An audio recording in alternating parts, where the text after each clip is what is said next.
Don't keep drinking your tequila on the Bourbon podcast. Look. Look. A lot of people know that I'm not the biggest bourbon drinker. I know, but that's part of why you're on this episode too. Well, I brought out a smattering of offerings for you. It's not like I'm not going to. Oh my gosh. Okay, also, I realize why everybody's so loud when they record this podcast now, because I cannot hear a darn thing other than my own voice. Like, I might as well be screaming. All right, you ready? Wait. Amateur hour.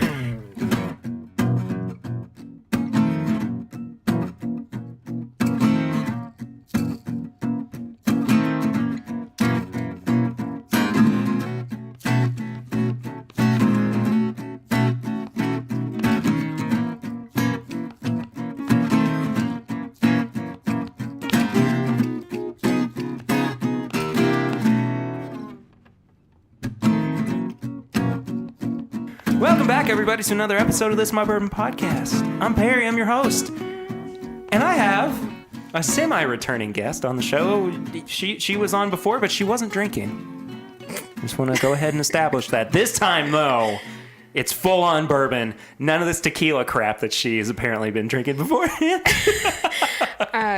Thank your lovely wife for that one. Yes. It's my sister, Sarah. Hello. She turned 21 2 months ago, so... 3 months ago.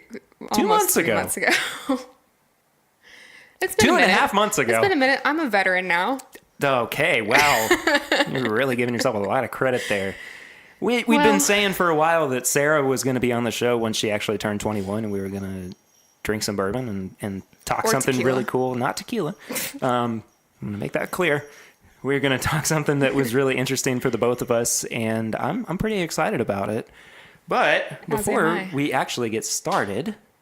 Oh boy. We have a segment that we like to do called Flying Blind, where I blind our guests with something they don't know what it is.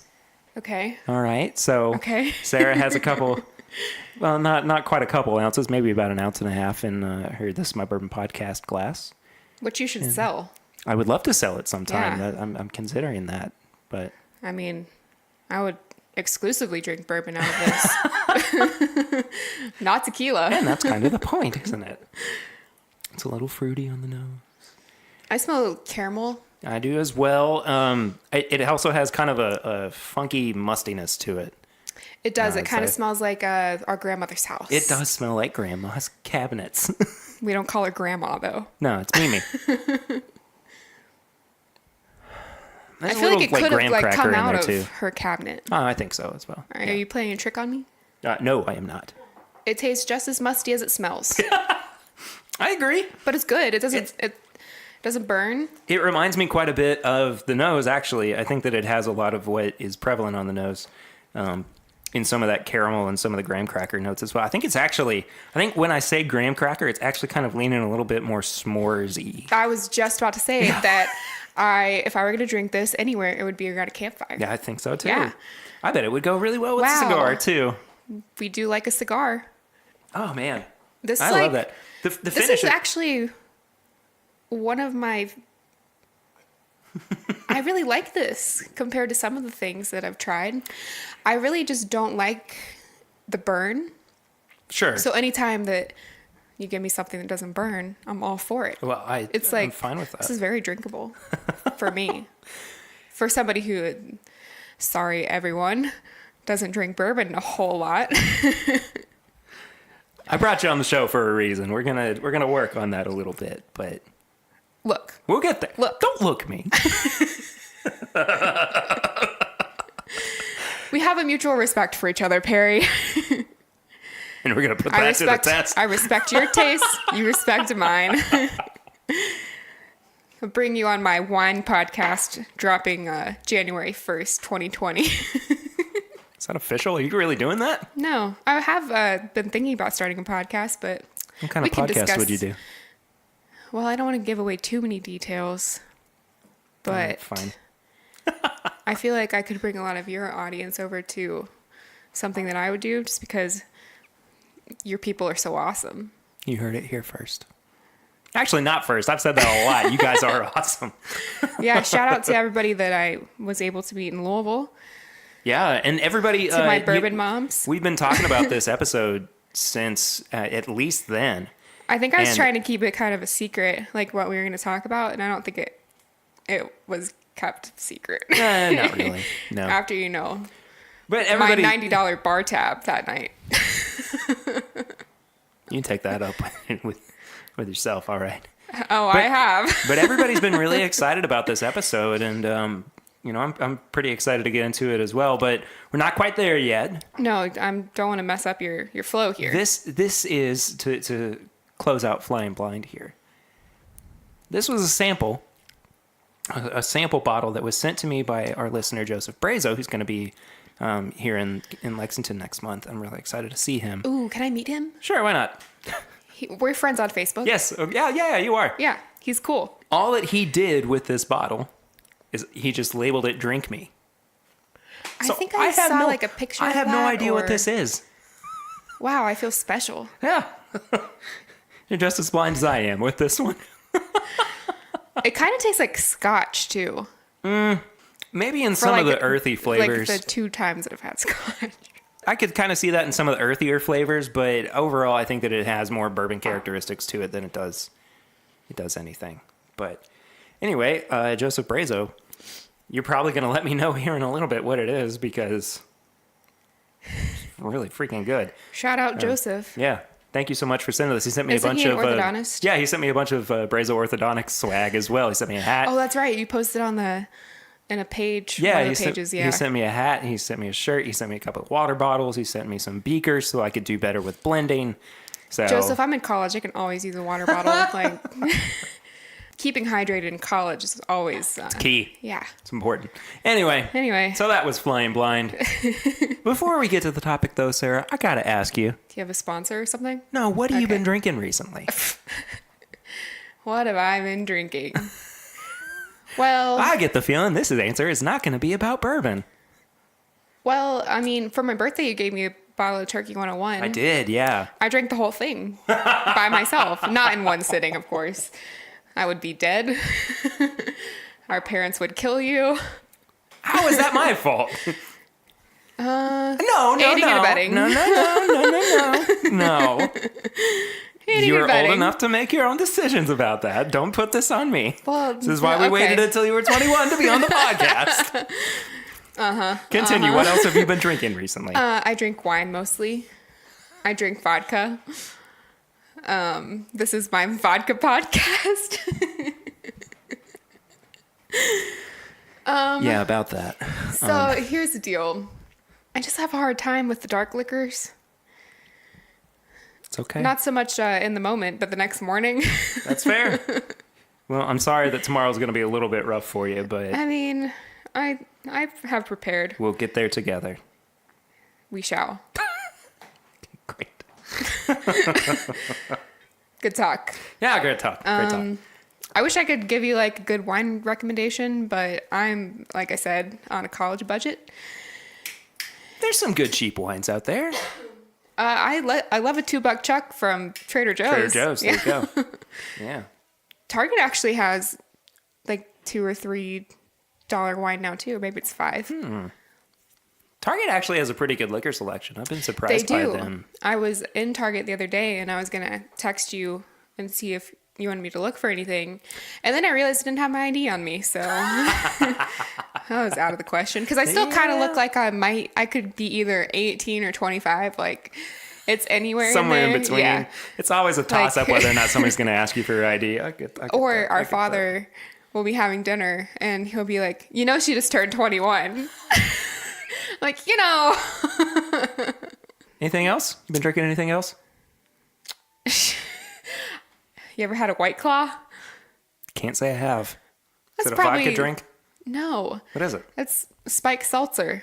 Oh. Then no. I definitely haven't. I think that even Lucy doesn't like them, which is... I think they're good. They're 100 calories. Like 2 carbs, which is... I'm not trying to get carbs from alcohol, so... When I'm just, Again, welcome to this podcast. Welcome to This Is My White Girl Podcast. I just the other night finished off a bottle of Bellmead Cast Strength Reserve. It was very, very good. I did kind of get into a little bit of a conversation with our buddy Wade Woodard on whether or not that is actually 2 years old or 4 years old or straight bourbon whiskey or not straight bourbon whiskey, because it doesn't actually say on the label whether or not it's straight bourbon whiskey. So if you guys have any insight into that, please let me know at mybourbonpod or thisismybourbonshop@gmail.com. I would love to learn a little bit something new. Let's see what else. That really good Russell's pick that I had from Unlimited Spirit, I wound up going and picking up another bottle of that the other day. Is that the same 3 bottles? No, it's different picks. Okay. I was going to say, you must really like it if it's the same. Well, I do really love Russell's Reserve. Don't get me wrong, but so there's actually 4 bottles in there. There's one behind one of them, and they're all 4 different barrel picks by different places. So, do you organize your cabinet in a certain way? yes, I do. I was going to see. By distillery. Yeah. So, well, except for the top. So the top is for, I can't believe I'm doing this. The top is for bigger bottles that don't fit anywhere else in the cabinet. But then I have Heaven Hill, Old Forester, I have Buffalo Trace, Wild Turkey, and then everything else I have less of.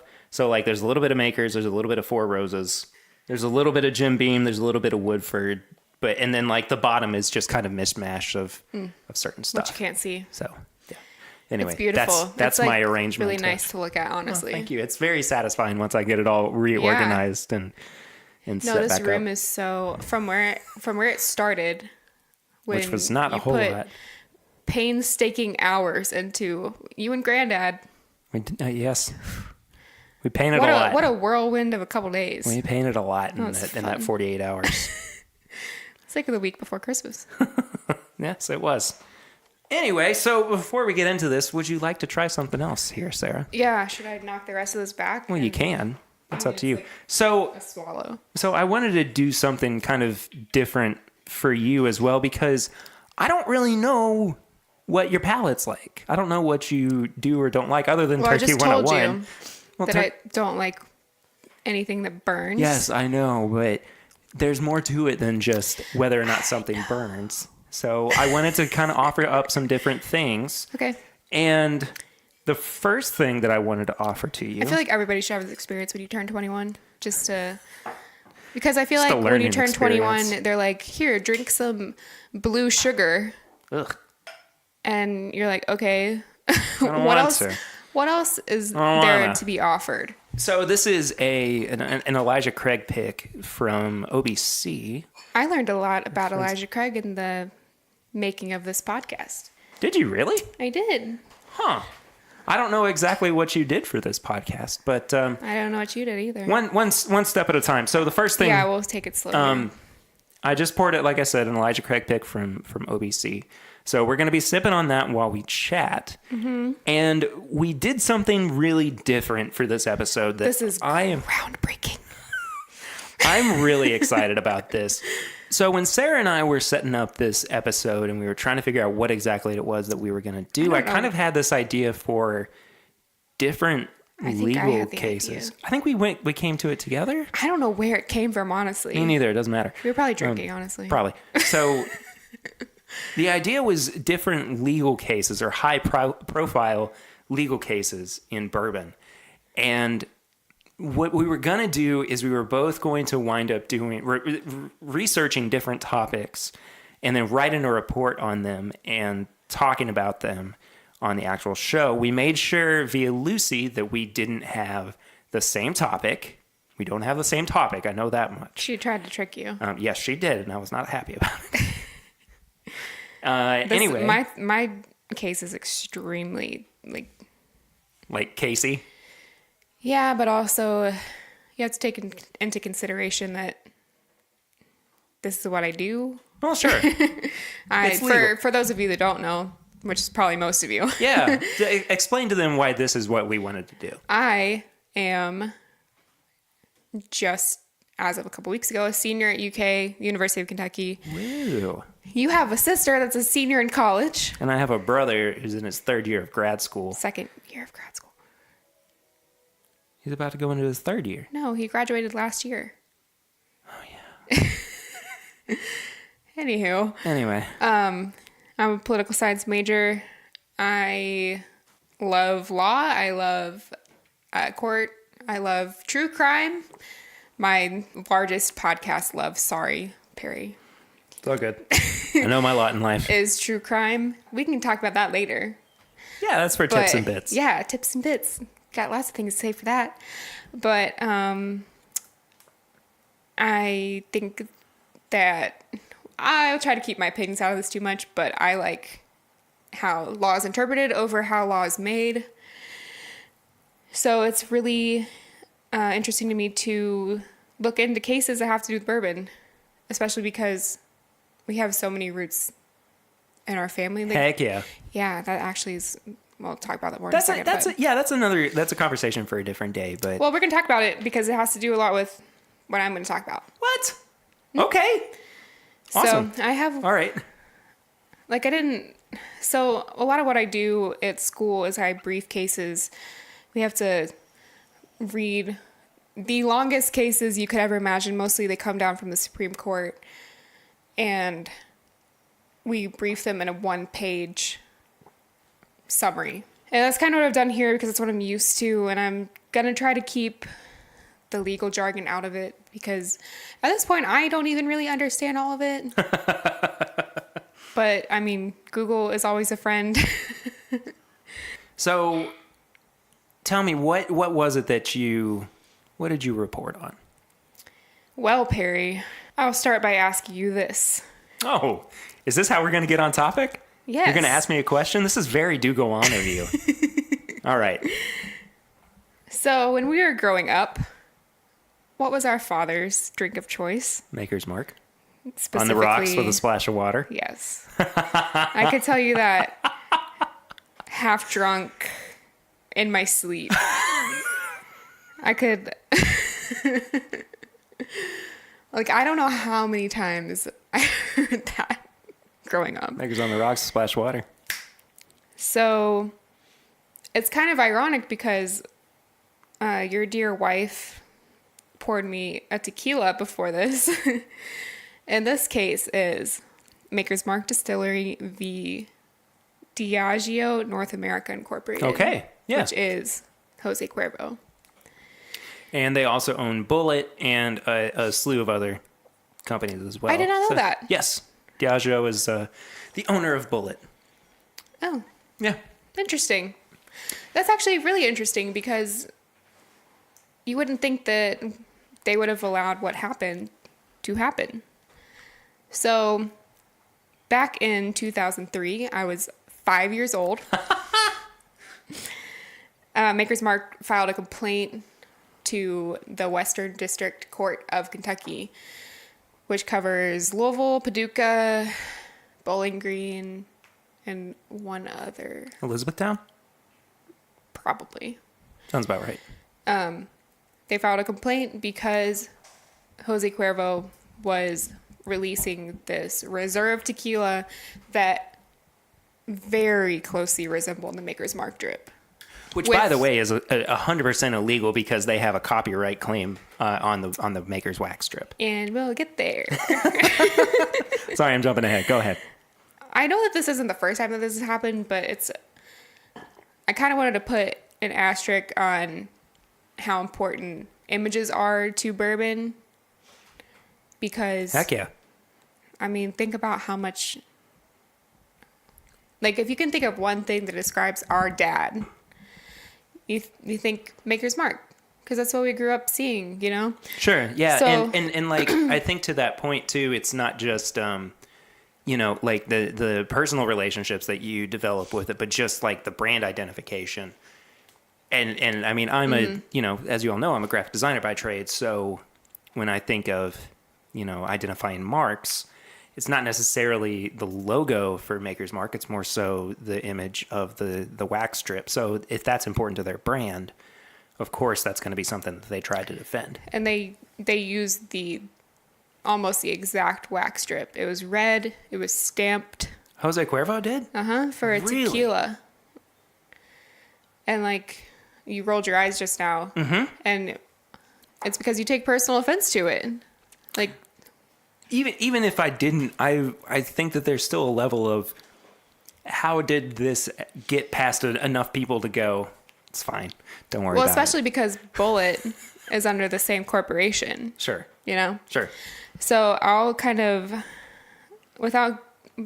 spare you the details because it's a little, Is it jargony? it is. And the one thing I will say is that the beginning of this, the document for the case, it gives a history of bourbon in a very, very poetic way. And I really appreciated that. And I actually spent like a very long time trying to pull one quote from it. And I couldn't do it because it's just all like so nice. Will you include, like send me an email with that link? Yeah, I was actually gonna cite it at the end. Cause Yeah. I cited my if sources too. If I'm gonna go to law school, then I'm not gonna be, called on this of all things. I agree. I understand. So this went to district court first. And then it was appealed by Jose Cuervo and Diageo to the Sixth Circuit. And for those of you who don't know, the Sixth Circuit is the court that you would go to in this region before the U.S. Supreme Court. So, Ooh, I don't think I knew that. you wouldn't know that if you didn't go to college. I mean, if you didn't go to, you did go to college. I Perry went to that. college, everybody. 7 years. Continue, please. If they had decided to file another appeal, it would have gone to the Supreme Court. But of course, the Supreme Court wouldn't have accepted it because they only accept a very small amount of cases. This case went to a bench trial, which is typical of a civil trial, which means that it didn't stand before a jury. So okay. a judge ruled on it. And 6 days for a civil trial is a long time. There are murder trials that go for 1 day. Oh my gosh. Yeah, so this was 6 days. So why did this go for so long? There were so many legal implications of how you aesthetically use a label, and they brought so many different witnesses to the stand to talk about, well, this is how we see the label, and, other people have used the label in this way, but still, it goes back to Maker's Mark. It was theirs originally. And it talks about in here, in the case, I don't know if I'll be able to find it specifically, but they talk about how the Maker's Mark seal has always been iconic. Yeah. And so after the 6 days, the judge ruled in favor of Maker's Mark. They affirmed the decision of Maker's Mark. Or of the district court, sorry. Yeah. That doesn't surprise me, honestly. I mean, well, they should have. I mean, duh. Yeah, I mean, again, it goes back to the fact that they have a copyright on the image of the wax strip. Let's take a break for just a second, though. What do you think about the Elijah Craig that I poured for you? I like it. It's very warm. I feel like I'm. In what way? I feel like I'm giving you descriptions on like experience instead of flavors. I feel like whenever you're like, what does that taste like to you? Like when we're wherever here, mom and dad's, I'm like, it tastes like caramel, vanilla, or berries. But those are I need more descriptive words. Those are the core elements of bourbon, though. I mean, that's what, when you think of bourbon, you think of caramel, vanilla, and oak. So that makes sense that that's what you pick up on, just kind of as general flavors. And this is more oaky to me. I think so too. Yeah. Yeah. Like could eat it with a waffle. Or drink it with a waffle. Drink it with a waffle. It does have kind of grainy characteristics to it. Not in the way that like it's, like young or anything, but I could taste some of the actual rye in it, some of the corn. But even then, I see what you're saying. I think what you're kind of reacting to is a little bit of a maple syrup flavor. Mm-hmm. That's why I said waffles, yeah. Yeah, for sure. For sure. Like if I were going to have waffles, this would be the bourbon to drink it. Or shoot, eat it with. All right. Anyway, back to your report. My report. What is this? 4th grade? I wrote a report. You did. I think you showed me up here. I think I went in a bit of a different direction than you did, but that's okay. You're gonna enjoy this story I'm very excited. quite a bit. I'm very excited. I was going through. I honestly, did you have a hard time finding something? No, because everything, I just like went into Google and I started typing in Bourbon, judicial, whatever. Right. And it would all come up as Bourbon County. Okay. And then I would sense. like change up Bourbon. Yeah. And then I would still come back to Bourbon County. And I don't remember how exactly I found this specific case. So the reason that I found mine is because I knew about this prior, and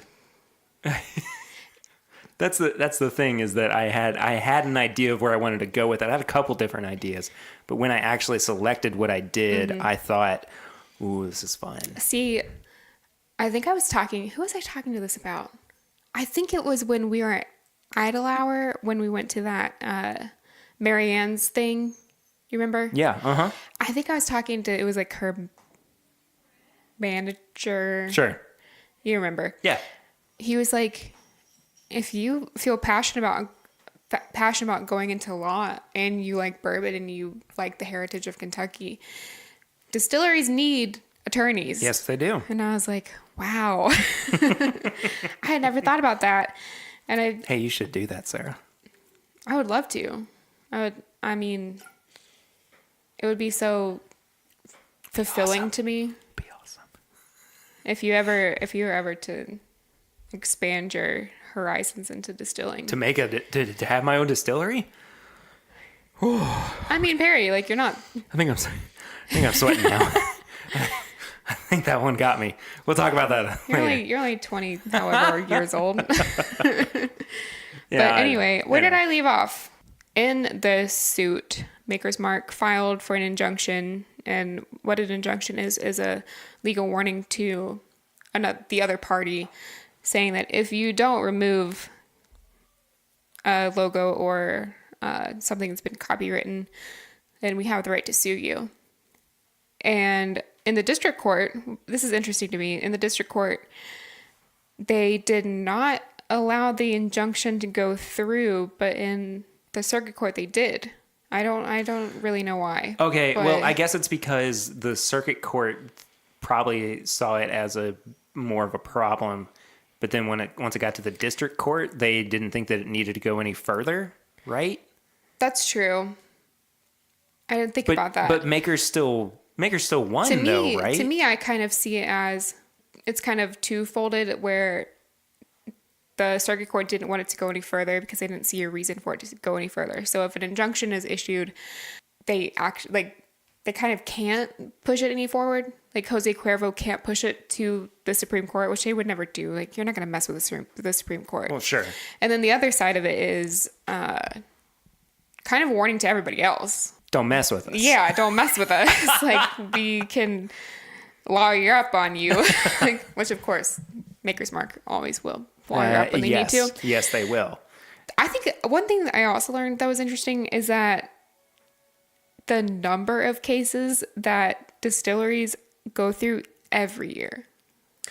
Did you find that too? That's a thing that people don't it's really like talk they're in and about. out of court all the time. Yeah, well, for example, this past year, Bob Dylan launched his own whiskey, Heaven's Door. I didn't know that. Yeah, and Heaven Hill sued them because they said it was too close to their name. Mm-hmm. I don't know where that has ended up or if that's gone anywhere. I would love to keep a Google alert on that. Alert? Yeah. But yeah, that is a thing that happens quite often, is distilleries will find fault in other distilleries or whiskey makers or whomever and try to defend their brand against what other people are doing. Do you feel like it sometimes feels as if they're put up against each other? Like yes. they take the legal route to say that I'm better than you. No. Oh, no. I'm gonna try to not like say too much. Yeah, no, I understand where you're coming from with that point of view.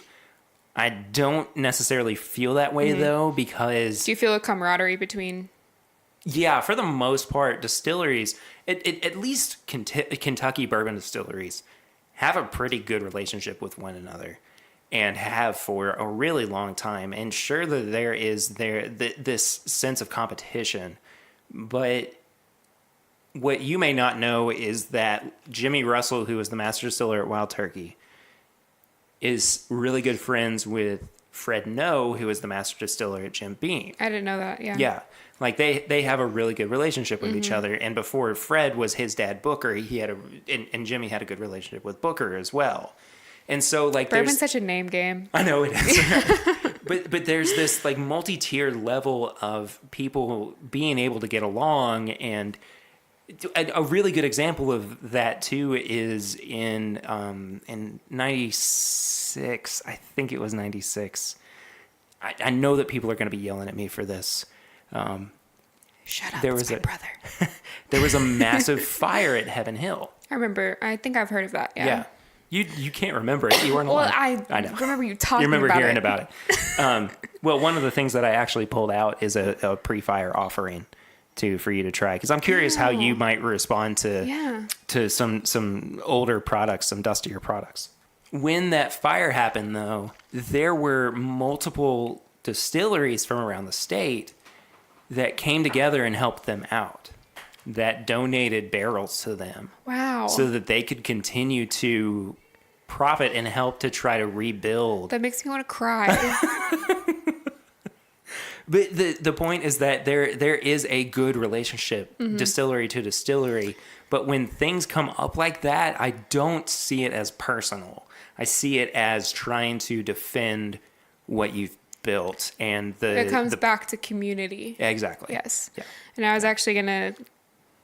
was gonna say here at the end of my report, as you say, that this is kind of a TLDR of this case. There's a lot that went into it.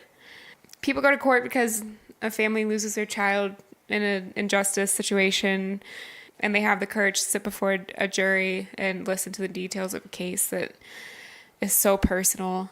Yeah. And in a way, bourbon to this community is the same. Yeah. It's a child. Absolutely. It feels like a child. And when something wrong has been done to the community, then we're sure it's not going to stand up and Yeah, we are. make sure that everything's done right by it. So I like too the way that you come before this particular topic is and I'm not trying to say this negatively, but in like a kind of a newbie way. Like, oh yeah, you know, I mean, like I very much regard myself as somebody who, you have a lot to learn. of course, Yeah, and like regardless though, I mean, this is why I come to this very humbly. but this is why I get so excited about this community and about what the future of bourbon holds, because there is that passion growing all the time in new bourbon drinkers or people who still find passion and you know, some kind of pride in not just Kentucky and not just bourbon, but you know, bourbon's not just native to Kentucky. It's Of course not, America's native spirit. Actually, in this case, it's cited in here as like the date of it when it was. I think it was Grant that. Yes. Yeah, Grant.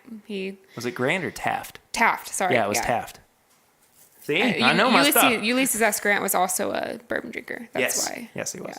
Yeah. Anyway, well, thanks for the little report there, Sarah. Of course, I feel like every time that I interact with you and like the bourbon sense and people who listen to this podcast, I'm more inspired to learn more, and I hope that this isn't the last case that I get to talk about, or maybe even one day I can argue a case in front favor of bourbon.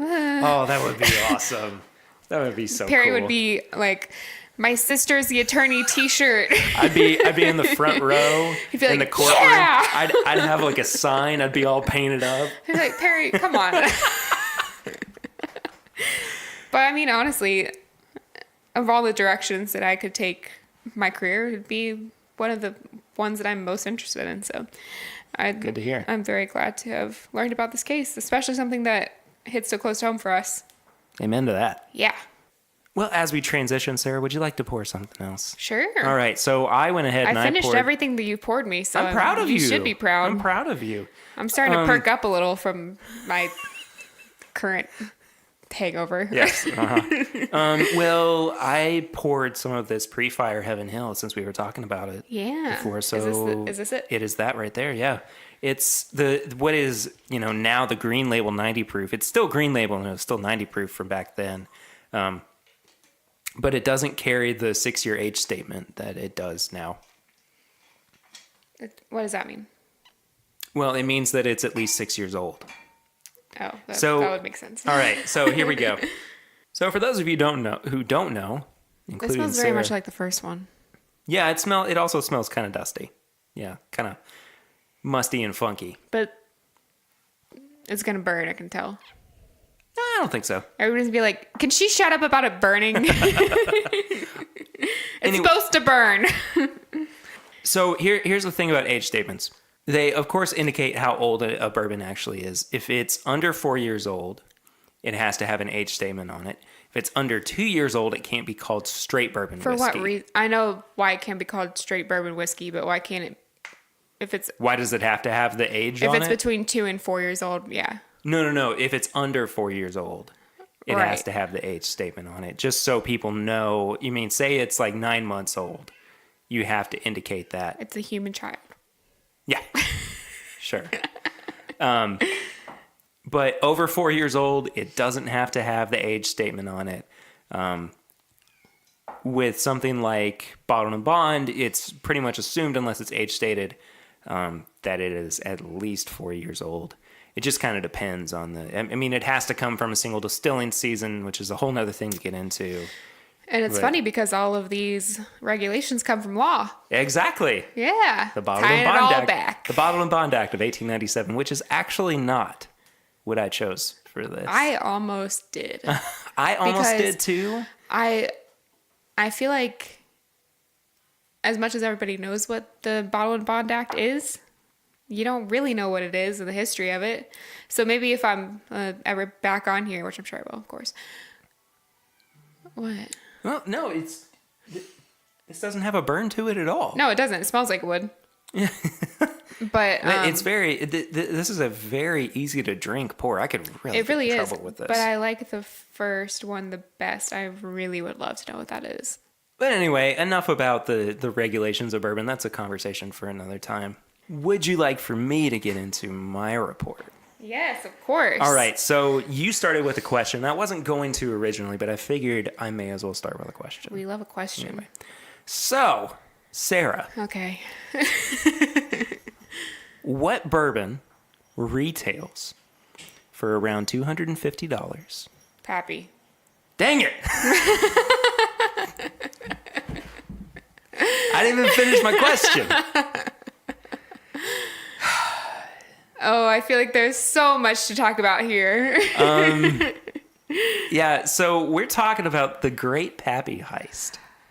Do you know anything about this? Yes, I do. I remember you were just getting into I was just getting into bourbon when all this happened. I don't even think you had started the podcast yet. Oh, I definitely had not. I definitely had not. I kind of you were interested in what was going on, and I was like, whatever, but of course I want to know more about it. All right, so but before I actually get into, and I did less of the legal side of it. And I more pretty just much brought you to the courtroom with mine. So I did more of the background of it and kind of more of the story. So I wanted to start though. This is real important. I feel like this is a really Look, I gotta be honest with you. I haven't written a research paper since I was in college. Perry is excited. I'm really excited about this. I mean, I wrote 1,200 words on this essay. Is it double space? No. Okay. No. So it's not a real research paper. I wanted to start though with a bit of a background on not just the Van Winkle bourbon line, but also Pappy Van Winkle, because there was a little bit that I honestly didn't know about him going into this. So in 1893. When Julian Pappy Van Winkle Sr. was 18 years old, he began working as a salesman for the liquor wholesaler W.L. Weller and Sons. We actually have some Weller Antique 107 on the table, which we can taste here in a little bit. It's so interesting to me. I'm looking at Russell's, I'm looking at Baker's. It's so interesting to see how all the names they go back so far. And we're sitting here drinking / talking about all of it now. Yeah, so absolutely. Yeah. But 15 years later, Pappy and another Weller salesman bought the firm, and in 1910, they acquired the Stitzel Distillery in Louisville, Kentucky, which had started as a sour mash whiskey distillery in 1872. Stitzel. Yeah, Stitzel comes into play a little bit later. We'll talk a little bit more about them as well. Is Stitzel still around? Stitzel Weller is not still around as a distillery, okay. but the grounds itself are still around, and that's actually where the Bullet Distillery is now. Wow. Yeah. Okay. So before Prohibition, the Old Rip Van Winkle product was introduced. During Prohibition, however, Stitzel had been permitted to sell medicinal whiskey and continued to do so until repeal. And on Derby Day 1935, the Stitzel Weller Distillery was opened, and they would... Derby Day? Yeah, Derby Day in 1935. Cool. That's... that gives me, chills. That's as Kentucky as it gets, right? I mean, this is part of our heritage. They would produce brands such as W.O. Weller, like we talked about, Old Fitzgerald, Rebel Yell, and Cabin Still, which are all wheated mash bill bourbons, which means that they take rye out of the mash bill and they replace it with wheat. For you who might not know that, opposed to corn? No. So bourbon comprises usually 3 main ingredients: corn, which takes up 51%, legally, rye, rye, and then malted barley. If it's a wheated mash bill, though, it still maintains that 51% corn, but then it replaces rye with wheat. And typically it keeps that malted barley aspect of the mash bill because it's important to the actual fermentation of it because of the enzymes that are present. Wow. It's a whole scientific thing. So anyway, the basis of it is that the wheat takes away some of the spicier characteristics that you would get with rye and introduces more of a sweeter profile to it, which is really characteristic of the Van Winkle line because it's all wheated product. Anyway, unfortunately though, Pappy would pass away in 1965 at the age of 89, but that would make him, at the time, the oldest living distiller. Up until he was 89, he was still distilling bourbon. His son, Julian Jr., would reintroduce... That was his father's name, too. He was Julian Pappy Van Winkle Sr. It just doesn't seem like a Kentucky name to me. Anyway, Van Winkle bourbon... Sorry, Julians of the world. Yeah. Julian Jr. Would take over production of that, but it wouldn't come back. The Van Winkle line actually wouldn't come back until 1972 when he decided to use older stock and bottle it under the family name. After he passed in 1981, his son Julian III, who is still alive overseas and represents the brand, he took over. Anyway, the Stitzel Weller Distillery, which of course we mentioned before, closed officially in 1991, and the Van Winkle line has been produced and bottled by Buffalo Trace since 2002. Now, here's the important thing about... I didn't know that. Here's the important thing about the Pappy Van Winkle line. Mm-hmm. It did not actually gain any kind of recognition until 1996, when it was given a score of 99 by a whiskey reviewer, which is basically unprecedented. Who's the whiskey world. reviewer? I can't remember off the top of my head. I didn't actually note it. I just remember it from doing the research. Because I feel like, and I think that I've tried Pappy. Probably a lot of people have tried Pappy that are listening to this. I've tried a lot better bourbons. So I feel like maybe this person who was reviewing it might have had an esteemed position. So do you feel the same way? I don't know, because bourbon back in 96 wasn't the game that it is today in 2019. That being said, I don't know the full details of how this person came to the score that they did. That being said, I feel like that's a major piece. I think that would kind of break it open if we... So I want to clarify something too for you personally. Yeah. What you have had. So Pappy Van Winkle bourbon is 15, 20, or 23-year-old. That's right. It was only like Old Rip Van Winkle is 10 years old, and then the Van Winkle Lot B is 12 years old. And so what Dane knocked back that one time was a 12-year-old, which was the Lot B. Dane is my brother. Dane is also He my made a brother. mistake. We don't judge him for it. No, of I'm course talking not. about that. You just said Dane is my brother as if he wasn't also my brother. He's And also Sarah's brother. I think you just started a conspiracy that we're not all related. So No, we are related. I can confirm. The product line itself, though, has been recognized, of course, as premium and fetches top dollar in the secondary market. Really anywhere from like $2,000 for a bottle of the 23 year. And I've seen it go, Sarah, all the way up to like $10,000 a bottle. Christ. That's a thing that happens in this world. Its production... Okay, I'm sorry. Yes, go ahead. I keep interrupting. I'm very sorry. Would you ever pay $10,000 for a bottle? No. Okay. No. Well, okay, hold on. I want to back up. If I had all the money in the world to blow, If I had all the money in the world. if I didn't have to worry about anything, and somebody presented me with a vintage bourbon that, couldn't be acquired anywhere else, yeah, I would probably spend that money on it. And like I said, the production is much lower than other brands with only about 7,000 cases each year. Most bourbons, small batch, wind up with about anywhere from 20 to 50,000 cases a year. Although Buffalo Trace has said that they recently upped their numbers in production. And I love this. It's still on display at the Buffalo Trace distillery. The common recited motto in reference to Van Winkle bourbon is, we make fine bourbon at a profit if we can, at a loss if we must, but always fine bourbon. And that just encapsulates what I love about that. bourbon. I know, right? Like, I think if Perry were to have anything tattooed on his body. Oh, I don't know about that. That's like so specific. That means that like my body makes Or fine bourbon. if instead of weird. having this painting that I'm looking at in his bourbon room hanging, it would be a sign of that.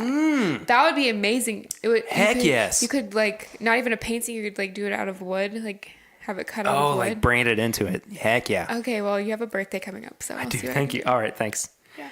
You're welcome. All Happy right, birthday. so that is my little kind of pre-report about the Van Winkle bourbon and the Van Winkle family.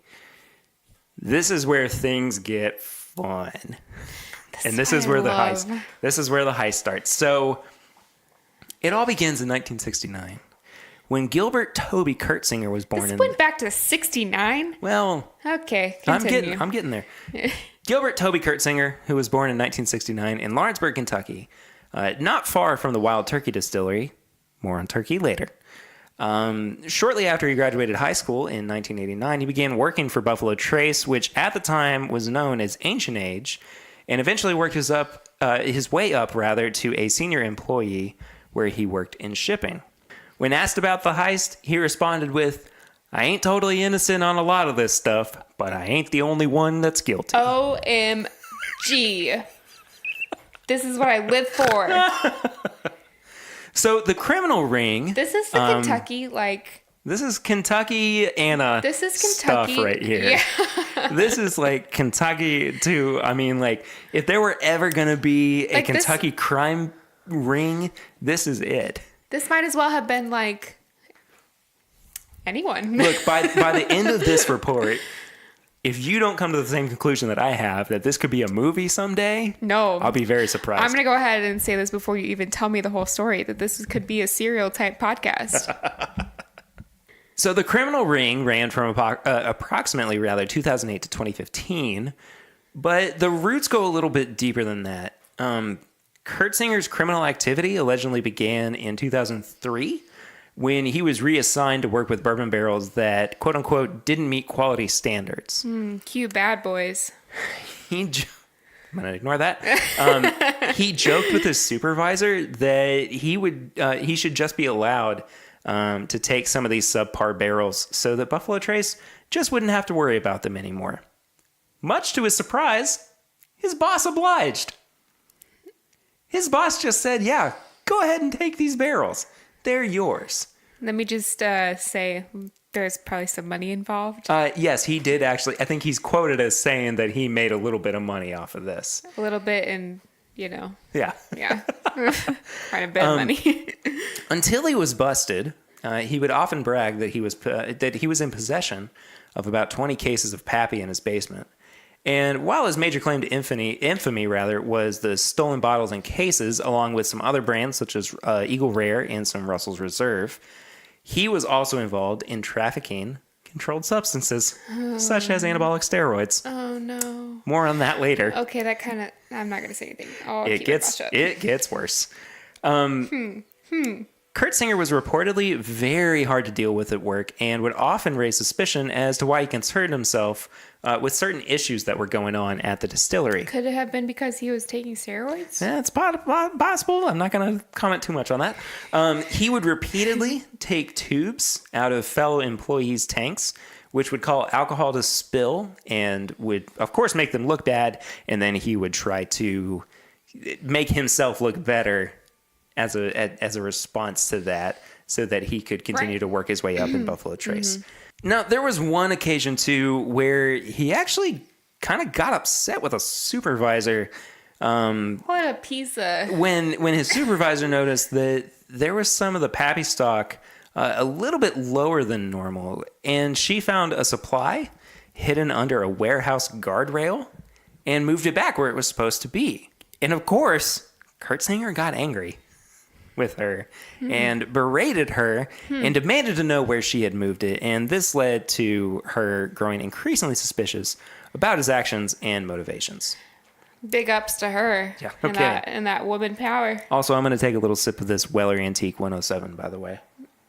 I will also take a sip of this Weller Antique 107. During this time, though, Kurt Singer began to develop a reputation of moving bourbon. He primarily, though, stuck to lower-end products like Ancient Age and Buffalo Trace and ignored some of the premium offerings. It wasn't until later that some of this stuff started becoming noticeably missing. Now, in 2015, when he was arrested, and spoiler alert, he How was old was actually... by the time he was arrested... I believe he was 47. Oh. 45 or 47. I thought he was older for some reason. I can't remember for sure. Anyway, there was a massive 350-page report on the heist. And it's a whole dang book. Part of that included text messages that were forwarded back and forth between not just Kurt Singer and his cohorts, but Kurt Singer and his wife. Kurt Singer also has a wife and two children. You know what's interesting? You probably know this. I don't know if everybody knows this, though. If you're tried in a court on a jury trial, you cannot bring your spouse as a witness. Well, his spouse was convicted in some of this, too. Oh, so in that case, you can. Yeah. Never mind. Anyway, so while some of these texts are a little... racy? Disheartening and racy, I'll say. I didn't include some of the racier ones because they are real bad. Heyo. There are some of them, though, that are a little bit endearing. For example... Oh. And I want to clarify, too. These texts are not labeled by name. I don't know who exactly it was that sent these. So I'm going to read a few of these line by line. So this first one was just I don't like this. a moment of celebration between friends. Okay. Text 1. It's you, Chris, and Jerry, taking 3 loads up and bringing 2 back. I sent an extra person up there, so it's a 9-man crew. Chris took the... I can't read that word. Not because I don't want to say it, I just literally cannot read it because this clearly photocopied file of text I can't read. Anyway, How do they copy it? I don't know. Okay. Text 2. Good talk. Yes, sir.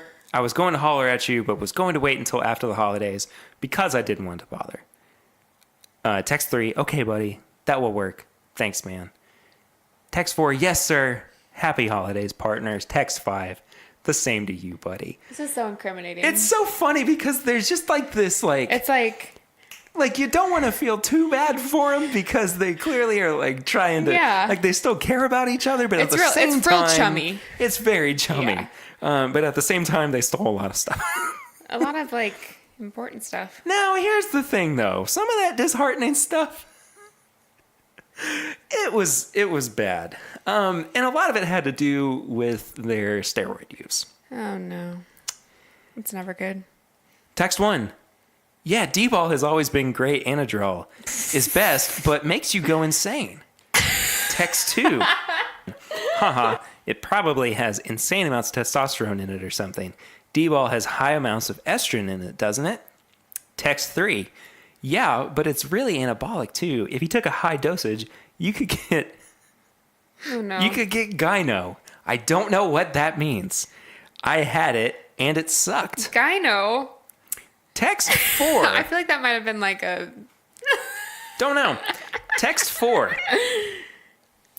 Isn't that when your nipples get really hard and start leaking? Text 5. Yeah, just a way of your body showing estrogen. Text 6. But I got an estrogen blocker so I can take high doses of stuff with no sides. Wow, it sounds really misinformed. So what's interesting about this too is that like as much as they were kind of clearly lying to themselves, they weren't exactly being clear with their partners either in the way that well, here's a text exchange between one of the cohorts and their spouse. Okay, hit me. Just gave myself a shot of penicillin. Jeez. Shot? Where did you get that? Tractor Supply. Oh my gosh. Is it just one shot? Yes. Wait. And I wait 7 days and see if it takes effect. Why are they giving themselves shots of penicillin? The reason that they're doing this penicillin is to prevent infection. Are they reusing from the all needles? of the yes, but also from all of the different steroids that they were doing because they were worried that things were going to happen. Anyway, Ew. doesn't matter. Yeah. Moving on. Nast. That last text again, yes, and I wait 7 days and see if it takes effect. Wow, you might start mooing or barking or meowing. Wow, you might stop mooing. You might stop mewing. Next text, wait and see if I have any side effects. What are the side effects? Oh, God. Just waiting and seeing if there's any reactions. Gosh, I hope not. That's scary. And this is weird. You didn't think my side effects were funny. Yes, but I have taken a lot of steroids that are for animals. He had taken steroids for animals. What? Animal What? steroids. Yes. This is more than just stealing bottles of bourbon. So I feel and like this could barrels more or less of bourbon. like could kill you Yes. if you're not careful. Yes. Which he clearly wasn't being careful. Side note, kids, Don't try this at home. don't do this. Next text. You've taken a lot now? No, in the past. Not past, past. Go get a chicken, cook it, and I'll make you chicken noodle soup and chicken salad tomorrow after my interview. Not going to go back to work until after lunch. Okay. Last text. Me too, please. Last text. Oh, okay. I didn't think you were taking steroids. Which is such a passive response to somebody maybe taking steroids that you have a fairly intimate relationship with. Well, do you think that like maybe it was just more normal in this community? Yes, and we'll talk a little bit more about that here in a bit. The crew also expressed some interest in growing weed and selling it for profit, as well as keeping it for themselves, so they, quote unquote, didn't have to buy anymore. Well, Do what you got to do. All this aside, though, how did the authorities actually get word that there was any kind of suspicious activity going on? The first actual indication was in 2013 when Buffalo Trace reported that around 200 bottles of Van Winkle were missing from the distillery. I remember this. Yeah, an investigation began, and a much larger story began to unfold, as we clearly see. So the big crackdown, though, happened in March of 2015 during the second big snowstorm in Kentucky. I remember that specifically. I do as well. Yeah. And wild turkey truck driver Mark Searcy, who was actually connected to some of this heist as well, was complaining that he couldn't get his delivery truck down a road that coincidentally led to his stepfather's house. And this led officials to wonder, why was this man driving his work truck in this kind of area? That same morning, an anonymous tip was actually given to the Frankfurt police, and a raid was placed on Kurt Singer's house. There, authorities, who could reportedly smell the bourbon before they ever located it, found 5 barrels of wild turkey bourbon, each having been sanded and spray painted to remove identifying marks. Unsurprisingly, though, loads of illegal steroids were also found on the premises, along with 11 handguns, 5 rifles, 3 shotguns, a silencer, a half dozen types of anabolic steroids, various drugs for erectile dysfunction, and a plastic bag of hypodermic needles. Oh, no. Kurt Singer was later charged with drug trafficking, along with the quote-unquote theft by unlawful taking and receiving stolen property. He would later plead guilty to all charges and faced a penalty of up to 15 years in prison. Guess how much time he served, Sarah? Can I guess? Actually? Actually I guess. would say 2 years. Well, you would be wrong. He served 1 month. You're kidding. 1 month on shock probation. You're kidding. Nope. I cannot joke about it. Out of 15 years, he served 1 month. 15 was the on max. Shock probation. Yes. So I guess the minimum was no time? Don't know. 8 other people involved in the heist, including Kurt Singer's wife, have all pled guilty to numerous accusations. And I bet they were all put on probation. Now, here's the thing about this. Oh, no.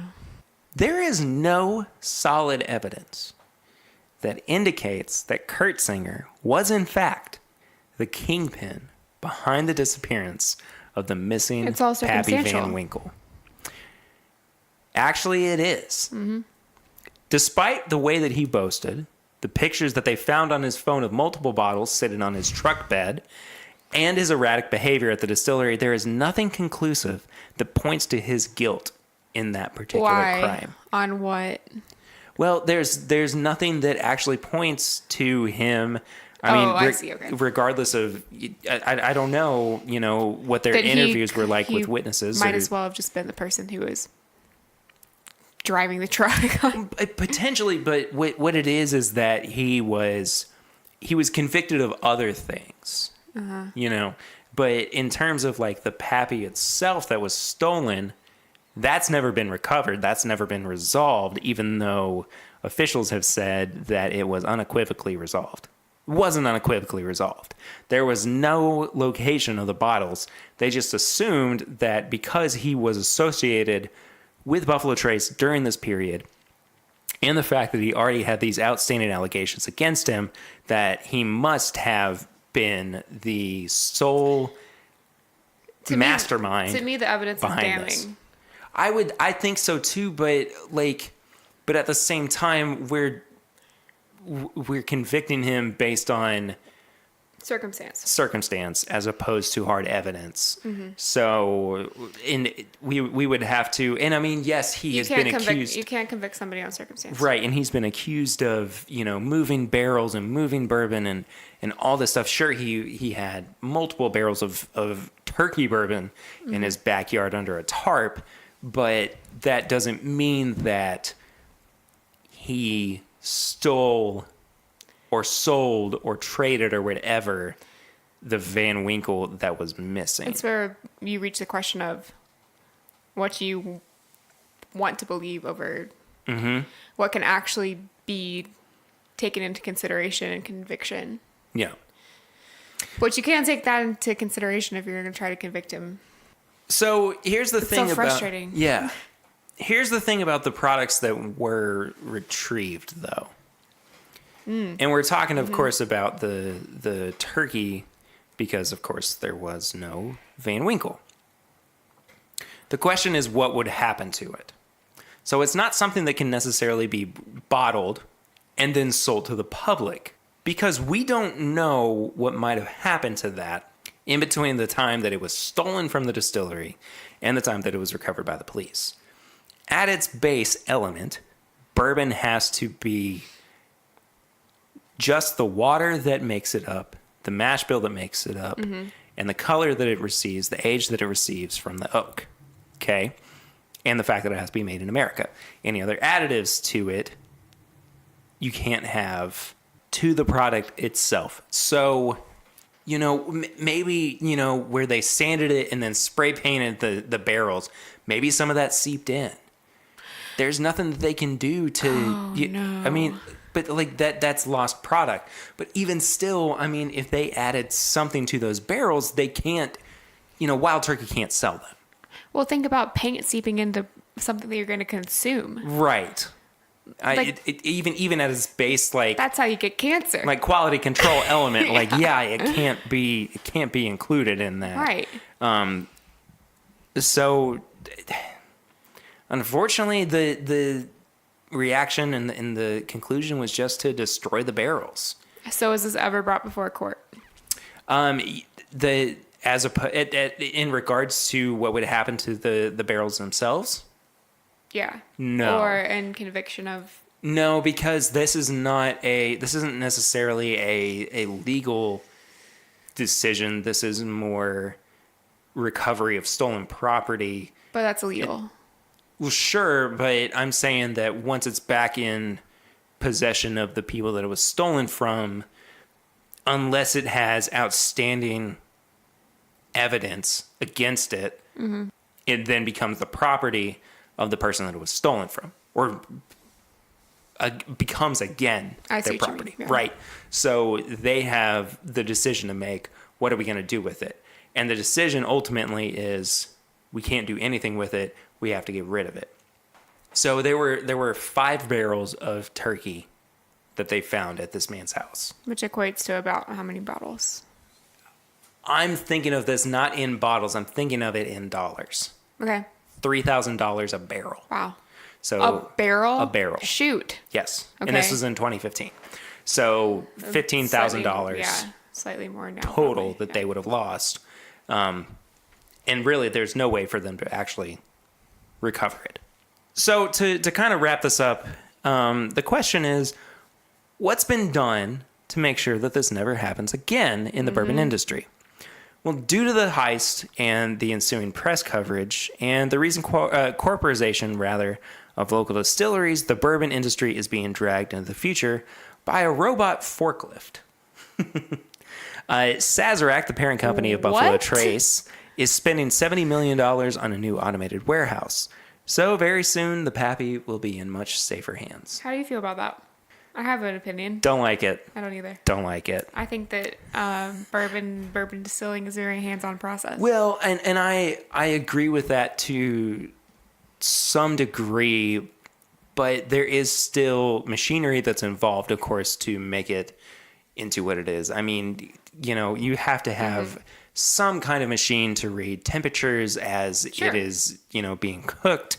And then you have to have machines so you can read the heads and the tails as it's being distilled and everything. I mean, there's so many different aspects that go into it that, it has to have some kind of machine operation with it. And that's a thing that has been true to bourbon for as long as bourbon has been around. I mean, we can't just... Anybody who can just stick their finger in a boiling pot of water and go, yeah, that's, 400 degrees. Mm-hmm. Unless they're some kind of weird magician, you don't know that there's no way that they're telling the truth. I think that the question comes down to, is it a measure of, is it something that they're doing for ease, or is it something that they're doing to make sure that the product is what they want it to be? Or is it maybe both? I think that it's both, but I think that more so than ease, it's security and safety. Okay. Which I don't... That doesn't bother me that much. Sure. I don't mind that. It doesn't bother me either. Quality control is quality control. What bothers me is that, I think that when you purchase a bottle of bourbon, you can kind of know that somebody's hands and eyes were on it. Well, sure. And I feel like it takes an element of that out of it. Yeah. I could see that, but it doesn't. Like it's so personal. Buying a bottle of bourbon is personal. It's a very good point. And I totally agree with that. I think that like I connect more with the process that bourbon went through to be made than I do the bottling of it. Not to discount or discredit the bottlers. Sure. But my thought automatically goes to the arduous process and the lengths to which people went through to actually make a really good product. And once it's bottled, that's for us. There's something that I was writing in my part of this earlier that was about how every drop of bourbon has a story wrapped up in it. Oh, yeah. Go watch Neat. And have you seen Neat yes, yet? I've seen it. I've seen it like multiple times. Good. Yeah. I didn't know that. No, I think I've watched it with you. I've watched it with Dad. I've watched it You've watched it with me once, I think. I've seen it a few times. I absolutely love that movie. I would own that movie on multiple different platforms, honestly. I think that like I need to watch it again. Just like this point of my life that I'm in now. We got time. Oh, you know what'd be great? An old lady. What? I want to do, and maybe it's not with you. Maybe it's with Curtis and Swan. Swanee. But to do like a commentary on that. For Patreon. Yeah, we'll do a Patreon commentary. That'd be fun. That'd be great, actually. Yeah. Anyway. You could do it even as a stream. Yeah. So that... Get your popcorn. Sync it up. 1, 2, 3. So that does it for my report on the Great Pappy Heist. I really enjoyed this. That was, This was I fun. thought that was a lot of fun. We'll have to do something like this again in the future. I feel like you kind of stepped into my world for a second. I think what that, I well, like you to definitely learn about. stepped into mine. Our worlds intersected. So Well, we are getting close to wrapping up this episode of this My Bourbon podcast. But before we do that, we have to get into tips and bits, which is our recommendation segment. Sarah, do you have any tips and bits this week? I sure do. Do you now? I think I mentioned at the beginning of the show that I am very into true crime. I'm very into the serial style podcast. If you catch my drift, this actually it was probably 2 hours ago that I finished this podcast. The last episode of this podcast dropped. Oh, wow. I think it was like 5 p.m. today. It's To Live and Die in LA. It is the best podcast that I have listened to since Serial in that style. You told me about that. It is. I don't think I have, because I just started listening to it this week. I could have sworn that maybe somebody else has. It might have been. I listen to a lot of Serial style podcasts. The Root of Evil, S-Town. S-Town's really good, but that's kind of an old one. Also, and I have to shout out Crime Junkie is my favorite true crime podcast. You have to check them out. I know I've been needing to. You played me a little bit of them. Well, I also paid you. I played you a portion of a Patreon preview. Yeah, you did. Oh, that's right. Yeah. Yeah, I remember that. So I have, and I kind of keep going back to podcasts that I've recommended before, but last week's episode at this point, of one of my favorite podcasts of all time, Do Go On, was on, and they do reports. So the way that I presented my report was actually kind of in the same vein that Do Go On does theirs.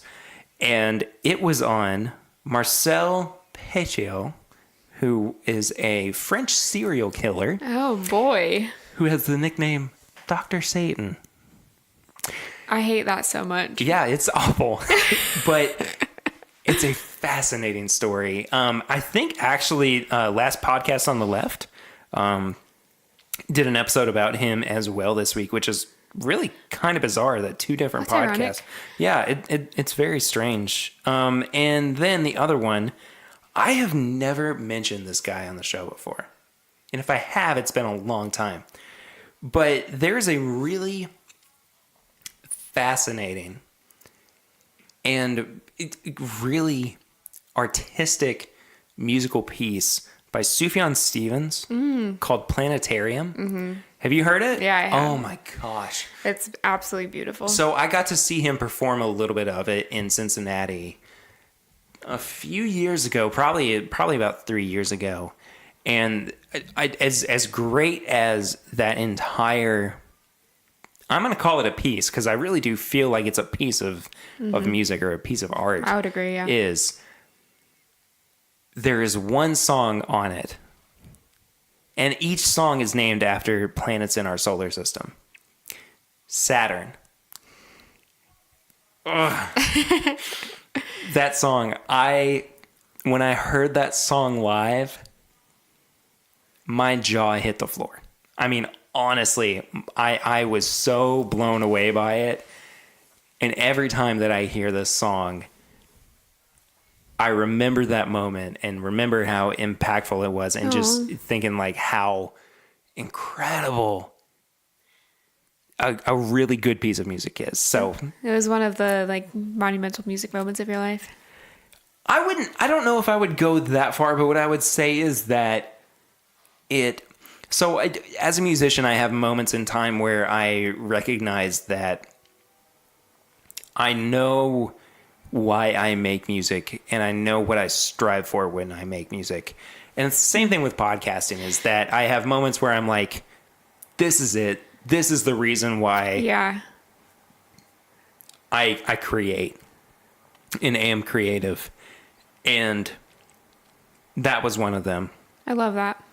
So check out Planetarium. Also, Sufjan Stevens. It's so daggone good. In terms of music, today, The Head and the Heart released their album. Oh, did they? It is amazing. Oh. I like every bit of that album. Also, Lana Del Rey released a single off of her new album, which is being released later this year. She cannot do wrong in my eyes. So I could see that. Yeah. I could see that. Have you heard Anderson .Paak's new album? I have not. Oh my gosh, Sarah. I love Anderson .Paak. He is at quintessential where I think that music has evolved to as of 2019. He reminds me of Mac in a strange way. Well, I mean, but he and Mac Miller had a really good relationship. Yeah, and, I think that's what it is, yeah. Yeah, and so, I mean, of course they were able to play off of each other and everything, but... He was on Dang. They were... Yeah, but they were like... It was like they were brothers in the same kind of musical movement where they were doing kind of the same thing in their own way, but separate from each other. Mm-hmm. And I think that of this age, of this era of music, Mac Miller and Anderson .Paak will both go down as so important to maybe not just the rap music genre, but really music in general. Because I mean, I don't know if you heard it or not, but Anderson's first single off of this new album, it feels like I've been listening to this song for years. You said that about Mac. I know. Yeah. I know. And I think that says something about people who etch their names into music. Yeah, I totally agree with you. Yeah. I totally agree with you. And I hope we can hold on to Anderson a lot longer than we did for Mac. Oh, I think we will. I hope we can. Anyway. Yeah.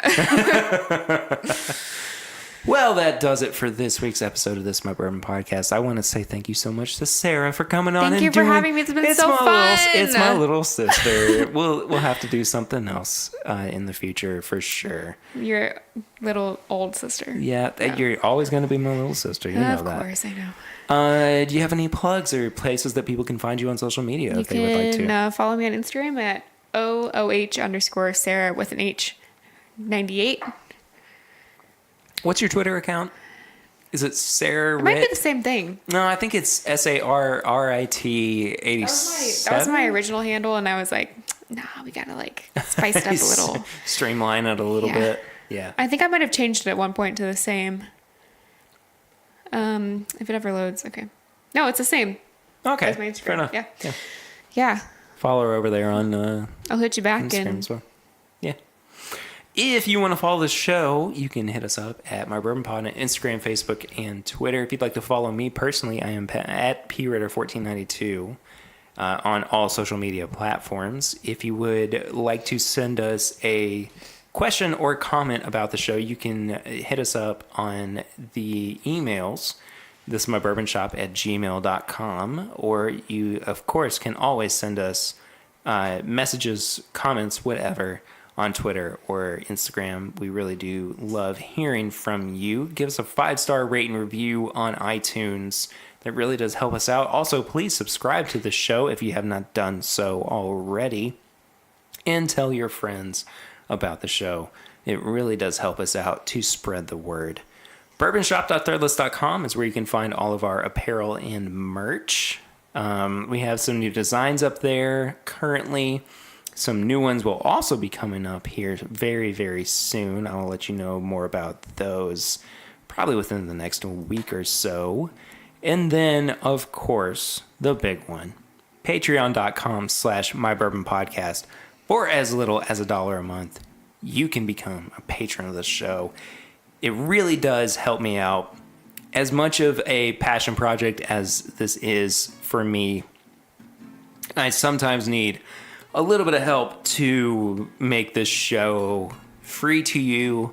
And I want you all to remember that, you know, you do get this content, these episodes for free every single week.